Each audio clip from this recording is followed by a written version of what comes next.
Welcome to the Morning Constitution. I'm Joel Hoxley, your host, and I hope you've been paying attention. We're here at the Oxford Sports Pub and Secret Society.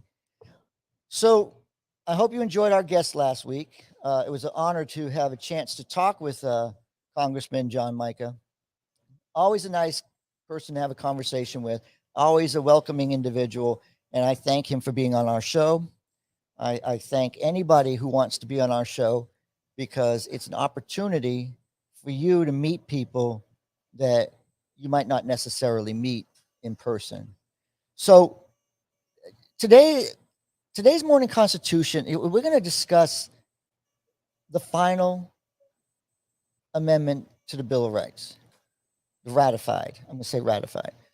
So let's recap the previous nine. Okay, First Amendment. We talked about the freedom of speech, the freedom to assemble, the freedom to be heard. We talked about the Second Amendment, the right to defend yourself, the one that says we argue about militia and everything else, but it's a right to bear arms, and this right is precious to some people. The Third Amendment protects us from quartering. So you're not going to have anybody in the military being sent to your home, knocking on the door and saying, I need the spare bedroom, or I need your master bedroom because I need a private bathroom. I mean, this is what happened to the colonial people, and that's why this is in there. So the fourth safeguards against unreasonable search and seizure. Now, I went into a tirade on these people that are posting these videos where they're defiant to the police because they're not doing anything. They're not doing anything but their job. Sometimes it goes beyond that. So then the Fifth Amendment, we're all quite clear. The Fifth Amendment means you're guilty. No, the Fifth Amendment means you have the right to not self-incriminate. And I know the minute somebody pleads the Fifth Amendment, you all in the world say guilty, but not necessarily. You could get tripped up. You could say something that is inappropriate or not exactly the way it happened. And all of a sudden the jury looks at it differently and you're going to jail because they thought you said something you didn't say. And that happens all the time. Then we got on the Sixth Amendment, the right to a speedy trial. This is the most interesting one for me because I don't think any trial goes speedy anymore. But that's all because of the postponements from the left, from the prosecutors, sometimes from the defense, and it keeps going and going and going. It takes way too long. Establishing the right to trial by jury in civil cases. This is somebody owes you money. You have a court system that you can get justice. Excuse me. The Eighth Amendment prohibits cruel and unusual punishment. So this one is, what is cruel and unusual? This is always under debate, but we know as a nation that we don't drag somebody, along the street. We don't beat them up just to punish them. Supposedly. So the Ninth Amendment was fun because it was talking about enumerated rights. So some things in the Constitution might not be mentioned.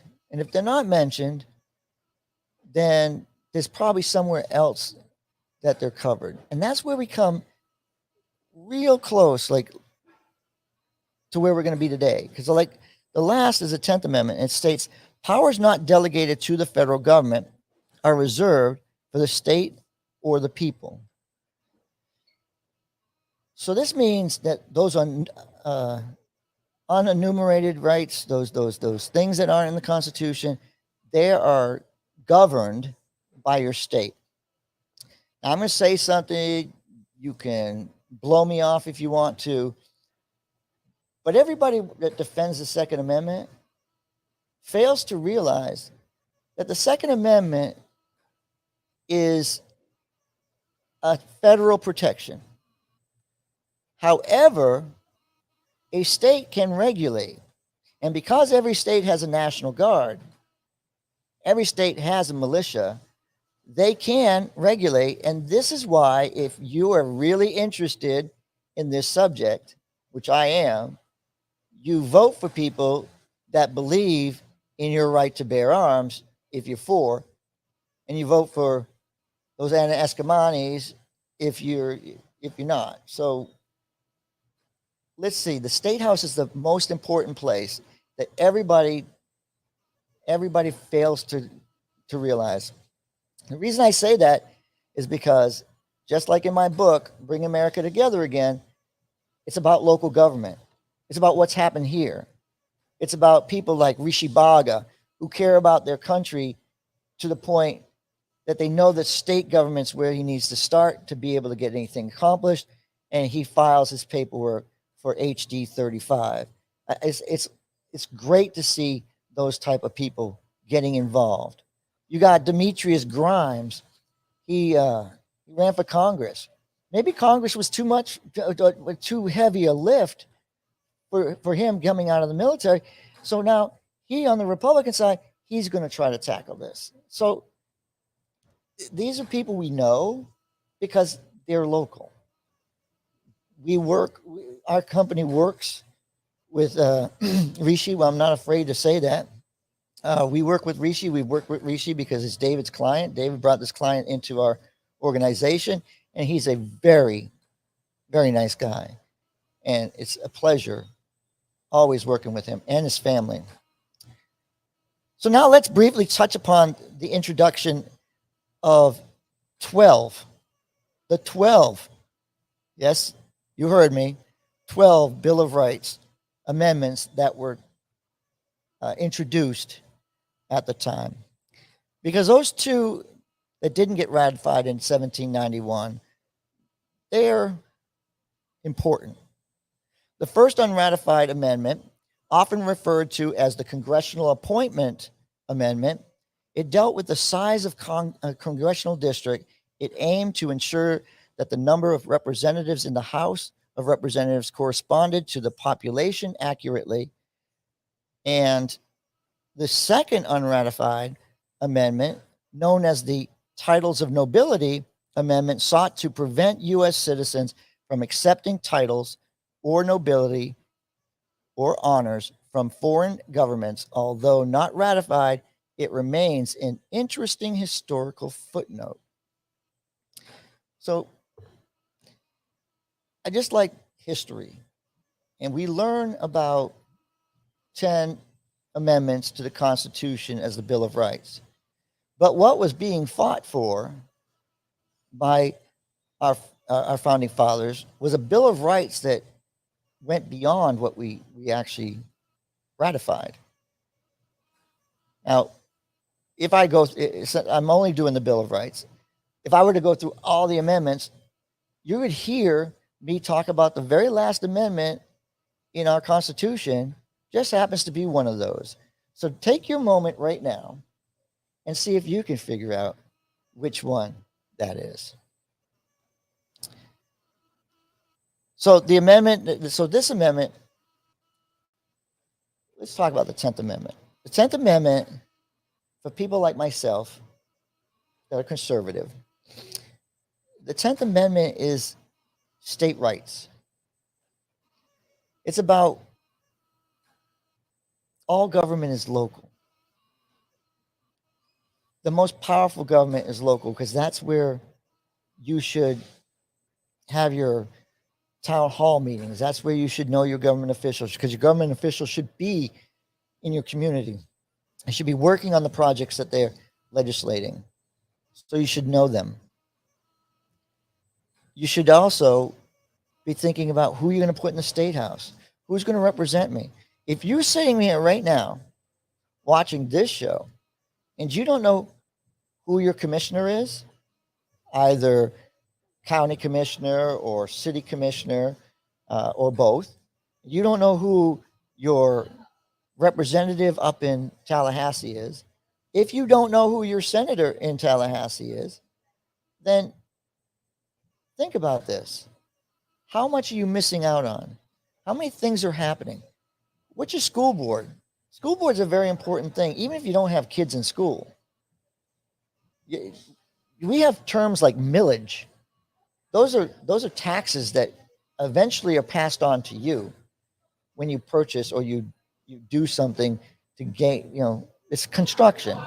So that construction is going to be pushed off to you. You're the consumer.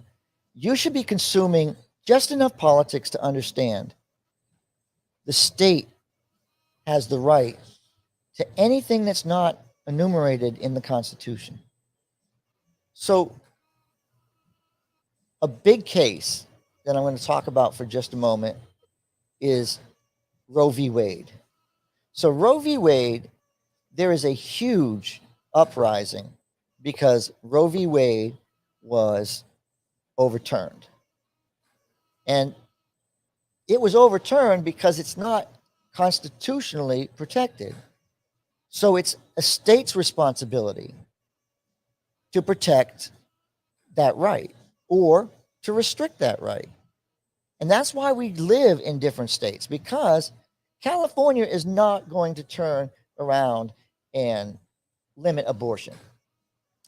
They're just not going to do it. They're way too far to the left, as their whole entire legislature is to the left. It's just not going to happen. It's in Texas. If you live in Texas, guess what? You're in a very conservative state. A lot of people they're religious. They don't they believe in life, right to the very moment of conception. You have to understand that's why we live in these states. We live in states and we change states because of who we bring in and who we send out. If we bring in a company to Florida, we have to know that we're doing the right thing. Just because we're going to get the taxes from it, if it's not going to be politically helpful, if you're bringing in a company that's conservative and you're a liberal county, and all of a sudden all these conservatives move into your county, guess what happens? Your county switches. The demographics change. The 10th Amendment is where your governors, your state house, your county commission, your city commission become very important. If you have garbage that's picked up once a week, that's because your commission has chosen that in the contract. If you are lucky to have it picked up twice a week, which is a blessing, then you can thank your city or county commissioners. They will work on those contracts with the city manager, and that's what's important. How much are you going to pay for refuse? How much are you going to pay for water? How much are you going to pay for these things? We're going to have today a guest, because I'm all set on this Winter Springs water situation. I'm fascinated with it, and I'm fascinated with the audit. But the audit comes from the county, because the county wants to know how they spent their money in Winter Springs, because they have a water issue and they don't seem to have the funds to fix it, or don't want to spend the funds. Then you have the the audit from the state, which was because if you know who your state senator is, the state senator for that area is Jason Broder, and Jason Broder decided enough was enough. Something's fishy here. Let's do an audit. And the two people that are responsible for the finances, guess what? They're not even in office. They've resigned. They're no longer in office because something going on. Okay. 10th Amendment, very important. I'm not going to run, up and down about it. Think about it very carefully. State rights. If you want to get into, well, the Civil War, the Republicans, they kept they said that these states didn't have the right to secede. That's correct, because the Constitution determined how you became a state. There were ways, when you became a state, you had to meet certain criteria, unless you were the 13 original, and then you already have been together. The Declaration of Independence puts our country together. That very moment, the Declaration of Independence. We've had two constitutions since then. Thank you very much. I appreciate everybody who likes, subscribes, and can tolerate me for 10, 15, 30, 40 minutes. So have a great day. This is the Morning Constitution.